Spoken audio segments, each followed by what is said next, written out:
Hello students, मैं doctor Mukta Dwivedi, associate professor SPC government college Ajmer से बोल रही हूँ। प्रिय विद्यार्थियों, मैं आपका 4th पेपर लोक प्रशासन के तत्व से संबंधित सिलेबस के जो विषय हैं, टॉपिक हैं, उन पर अध्ययन करवाऊंगी। मैं 3rd यूनिट में से जो टॉपिक आज अध्ययन के लिए ले रही हूँ वो है लोक सेवकों की भर्ती, रिक्रूटमेंट ऑफ सिविल सर्वेंट्स। जब हम लोक सेवकों की भर्ती की बात करते हैं तो इससे पूर्व हम थोड़ा सा ये जानने का प्रयास करेंगे कि लोक सेवा क्या है, लोक सेवा का अर्थ क्या है और लोक सेवा की विशेषताएं क्या है। आधुनिक लोक सेवा के संबंध में डॉक्टर एल.डी. वाइट ने लिखा है कि लोक सेवाएं प्रशासकीय संगठन का एक ऐसा माध्यम होती हैं जिसके द्वारा सरकार अपने लक्ष्यों को प्राप्त करती है।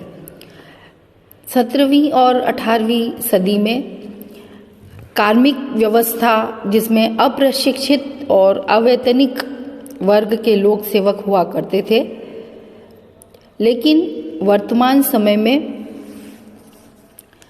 अब लोक सेवक अप्रशिक्षित और अवैतनिक नहीं होते, बल्कि ये लोक सेवक कुशल, प्रशिक्षित और सुशिक्षित होते हैं और ये वर्तमान समय की आवश्यकता भी है। ये ऐसे व्यक्ति होते हैं जिनको प्रशिक्षण दिया जाता है, जो अपने कार्य में कुशल होते हैं, सुशिक्षित होते हैं और ये नियुक्त होकर राज्य की सेवा करते हैं और योजनाओं एवं कार्यक्रमों को सरकार के उनको लागू करते हैं। कार्यों का इनमें विशिष्टीकरण भी पाया जाता है और श्रम विभाजन भी पाया जाता है। विभिन्न कार्यों को वर्तमान समय में करने के लिए तकनीकी योग्यता की भी आवश्यकता होती है और इस तकनीकी योग्यता के लिए उन्हें विशेष प्रकार से प्रशिक्षित किया जाता है। और आजकल तो हम देखते हैं कि लोक सेवकों का एक व्यावसायिक वर्ग के द्वारा शासन संचालन किया जाता है। व्यावसायिक वर्ग यानी प्रोफेशनल क्लास के द्वारा सरकार के कार्यों का संचालन किया जाता है ताकि सरकार को अपने कार्यक्रमों और प्रोग्रामों को कुशलतापूर्वक चलाने का अवसर मिल सके। और ये जो कुशल प्रशासक होते हैं, ये आंकड़े एकत्रित करते हैं, अनुसंधान करते हैं और जनता की आवश्यकता को संतुष्ट करने के लिए योजना बनाते हैं। लोक सेवा का अर्थ हम समझने की कोशिश करें तो लोक सेवा यानी सिविल सर्विसेज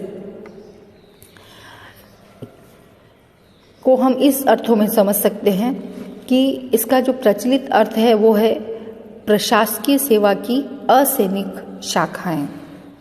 यानी राज्य की 2 सेवाएं होती हैं, 2 प्रकार की सेवाएं होती हैं, एक तो मिलिट्री सर्विसेज और दूसरी असैनिक या सिविल सर्विसेज। सैनिक सेवा देश के सैनिक प्रशासन से संबंधित होती है और असैनिक सेवा असैनिक प्रशासन से संबंधित होती है। हरमन फाइनर जो प्रसिद्ध लोक प्रशासन के लेखक हैं, उन्होंने इसको परिभाषित करते हुए लिखा है कि लोक सेवा के अधिकारियों का एक व्यावसायिक निकाय है जो स्थायी है, वैतनिक है और कार्यकुशल है। यानी लोक सेवा से हम अगर अनुमान लगाएं तो ये एक ऐसे लोगों का समूह है जो व्यावसायिक निकाय है, यानी वो किसी निश्चित उद्देश्य को, गोल्स को लेकर काम करते हैं। ये स्थायी होते हैं, यानी इनके पद की जो कार्यकाल होता है पद का वो लंबा होता है और इनको पर्याप्त वेतन दिया जाता है, यानी ये वैतनिक होते हैं और फिर कार्यकुशल भी होते हैं। लोक सेवा शब्द की अगर हम परिभाषा करें तो राजनीतिक या न्यायिक पदाधिकारियों के अतिरिक्त वे सेवक जो असैनिक रूप से सेवायोजित हों और जिनका पारिश्रमिक पूर्णतया तथा प्रत्यक्षतः उस धनराशि में से दिया जाता हो जो संसद के द्वारा इस हेतु स्वीकृत की गई हो, तो वो लोक सेवा कहलाती है। भारत में भी 1947 तक प्रतियोगिता के आधार पर इंडियन सिविल सर्विसेज में लोक सेवकों की भर्ती की जाती थी, लेकिन स्वतंत्रता के बाद में न्यायाधीशों और सरकारी प्रशासकों के पृथक वर्ग कर दिए गए हैं और स्वतंत्रता के बाद में लोक सेवा को भारतीय प्रशासनिक सेवा का नया नाम दे दिया गया है। जैसा कि मैंने आपको बताया कि लोक सेवाएं सरकार के लक्ष्यों को प्राप्त करने के लिए माध्यम का कार्य करती हैं, ये कुशल होती हैं और लोक सेवकों के माध्यम से सरकार अपने कार्यों और लक्ष्यों को सफल करने का प्रयास करती है।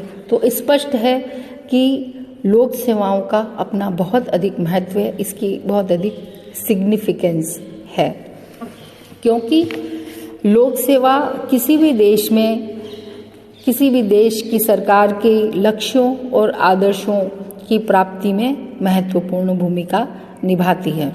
अगर हम प्रजातांत्रिक शासन व्यवस्था की बात करें तो प्रजातांत्रिक शासन व्यवस्थाओं में मंत्रियों और विधायकों के साथ में उनके राजनीतिक लक्ष्यों को या उनके द्वारा बताए गए राजनीतिक दलों के या सरकार के उद्देश्यों को अगर उनको मूर्त रूप में परिणत करना है तो उन्हें सिविल सेवकों की आवश्यकता होती है।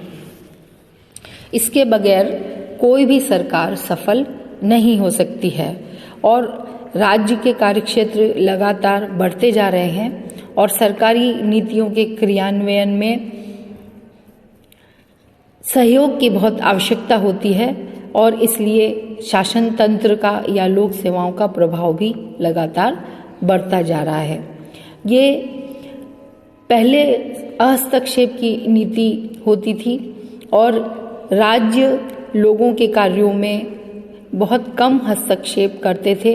राज्य का कार्यक्षेत्र शांति और व्यवस्था बनाए रखने तक सीमित था, तो लोक सेवाओं की में बहुत ज़्यादा लोक सेवकों की आवश्यकता नहीं होती थी, सीमित लोगों से ही काम चल जाया करता था।